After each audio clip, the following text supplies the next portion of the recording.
My BMW i3 didn't come with Apple CarPlay, which I really, really want. And this might be the most expensive, but easiest way to fix it. What's happening, Panda Nation? Peter Von Panda out here with my BMW i3. This is a 2014. Did not come with Apple CarPlay. Some of the later ones came with it. Even though they're not working, you have to activate them. I think it's like 2017 and later maybe. But anyway, this one doesn't have it. Never had it. It's got Bluetooth. That works kind of well, but it's nothing like having Apple CarPlay. You know, there are going to be some drawbacks of doing an aftermarket thing like this because this thing doesn't have a touchscreen, so you got to use the controller to control it. But this one in particular, I picked up because it looks like all the other modules that go into these, but this one I can do completely, I think, from the back seat. So the big problem is the devices that you can get out there for a couple $100 you have to install in the back seat. You've got to run wires along the door sill. You've got to take out the screen. You got to plug in this interceptor line and all that. So this one I think is going to be the easiest way to install it. So if pulling panels off isn't your thing and you just want to get it done quickly, this might be the only way. Let's check it out and see if it works. All right, so I'm going over here to the car. I will tell you what, I'm going to show you how this goes in, but I have never seen a video of this working, and part of the reason why is because it's very expensive. It was like $500 for this guy, and that's not a small investment to get Apple CarPlay. But the first thing we have to do is take out this rear seat, and rumor has it this may be the easiest rear seat to remove, totally toolless. The way to do it is lifting up here on the front. I felt like I was going to break it, but it kind of just breaks free, and now we've got that loose, and now I can just kind of pull it out here. Woo-wee, we got some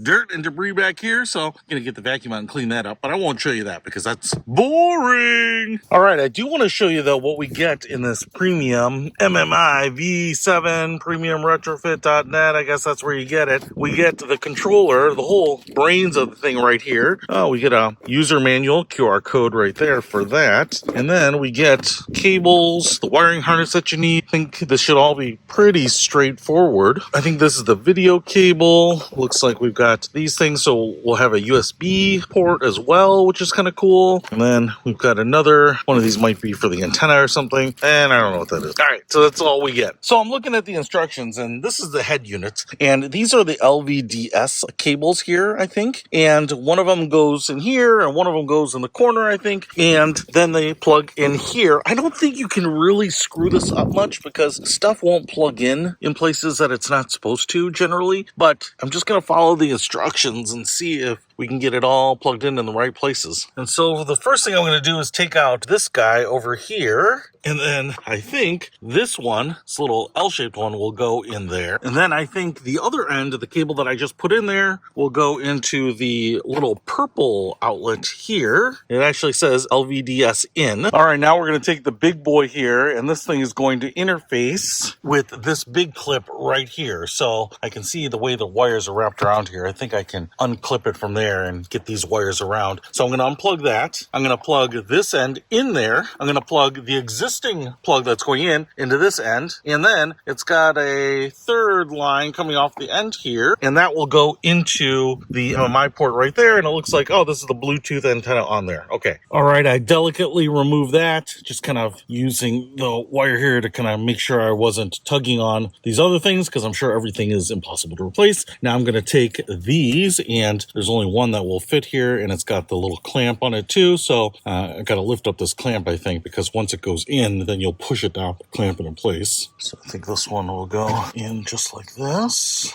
Trying to be ginger with everything. Then we'll connect the other end of that wiring harness to the original connector right there. All right, now I will tell you right now, I'm a little worried about space. I may remove this little loop right there to try to get these connectors over on this side. I don't want to crush anything with the seat. You know what I'm saying? Especially when I put my weight on it. So, but that's how it's set up right now. But I do want to kind of get it out of the way a little bit more. And then the last end of that connector only fits one of these plugs here. So I'm going to put it in there. All right, now it's time to install this USB cable, and I think what we need to do is pull out this beige clip. I think it's this one right there, if I'm right. No, I think it's this one right here, this beige clip. That will go in here, and this will go into the MMI adapter, and then I'll have a USB port, and maybe hanging it out underneath the seat is probably the best way to have access to it. But let's get on this one, and I'm just going to unclip this guy here. and then plug it into this guy right there. I got to plug this end into the only port left right there. And it actually says USB and camera on it. All right,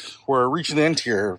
This is the Wi-Fi antenna, I found out. And there's only one plug, and I think it's just going to go in the only place that it can go, and it's going to go right on here. And then it says to tuck it between the insulation and the carpet, and I think that means in here. So I'm going to kind of pull this away a little bit and kind of put it right down here so that it can get a good signal with my phone, but it will go in through there. All right, now that I've got everything installed, one thing I am a little worried about is I've got this Bluetooth antenna here. I don't know if I need to put this anywhere. It looks like the end is wrapped there, so I don't think it's going to ground on anything, and I think maybe it just hangs there like that. But before I clean everything up, put everything back together, I want to see if I can connect my phone to this thing and if it will work. Okay, so does this work? Boom, dude. As soon as I fire this thing up, Apple CarPlay comes up. It's pretty amazing. Now, I have a few things that I need to let you know about this. And first of all, I don't know if it's in the instructions or if it's just the way they get translated or something, but basically they say have the phone Bluetooth connect to the car as well as to the CarPlay receiver. And that just never worked right. It says it's going to use the car for the audio and everything else on CarPlay, and dude, nothing worked right. I mean, it did connect to CarPlay, but anytime I would take a phone call or play music, it didn't work. So one of the things that I did was I actually went into settings, and then I selected something like use Bluetooth for audio too. And what it looks like it does is it jumps to the car setting and then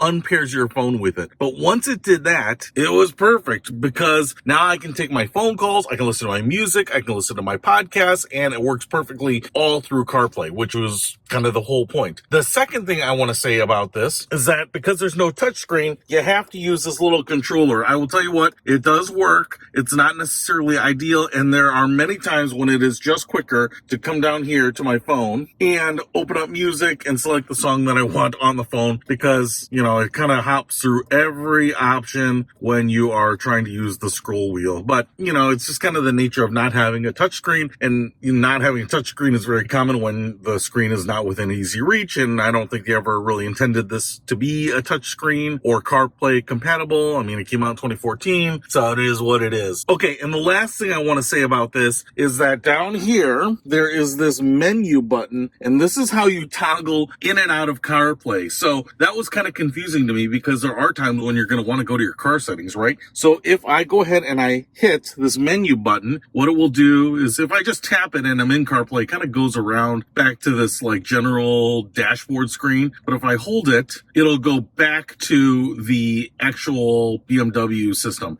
And then if I hold it down again, it will jump back to CarPlay. That kind of took me a little while to figure out that it takes you into CarPlay, but it takes you out of CarPlay as well. So I would tell you what, I've been driving around now for a few days with this to just learn the ins and outs, to share the final status with you, and I'm loving this thing. I'm loving it. First of all, like I said, having CarPlay up here, having everything go through the speakers, being able to take my calls when I'm in this system is just fantastic. If I do go into reverse, put my foot on the brake, it jumps back to the rear view camera, so everything works like it's honestly designed to work together. But the biggest advantage of this thing, even though it was maybe twice as expensive as some of the other solutions, was that I didn't have to take the screen off, take the glove box off, take the paneling down here off, take the panels down there off, run wires all the way through, reconnect them. Dude, I saw some videos on that and it just looked atrocious. All you're doing is everything right there in the back under that seat, and so that is a huge advantage of the system. If you want to pick it up, add Apple CarPlay to your car, add the luxury that everyone now sees as standard equipment, I think you're going to like it. I'll put a link to this guy in the description below. Peter Von Panda, out.